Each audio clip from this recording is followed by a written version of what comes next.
ఉన్నాడో లేడో తెలియదు దేవుడు, కానీ ఉన్నన్నాళ్ళు వెతుకుతూ ఉంటాడు జీవుడు. ఎవరన్నారో తెలియదు గాని ఆనాడు మానవ సేవే మాధవ సేవని ఓ మహనీయుడు. తీసుకొచ్చి మాకు సహాయం చేస్తున్నారు. సాయి సుఖేందర్ రెడ్డికి మాకు సహాయం చేస్తున్నారు, ధన్యవాదాలు. మాకు సహాయం చేసిందని సంతోషంగా ఉంది.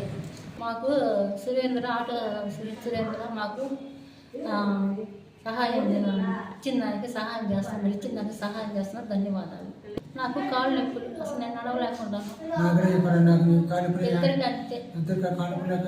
మీ ద్వారా మేము ఎట్టో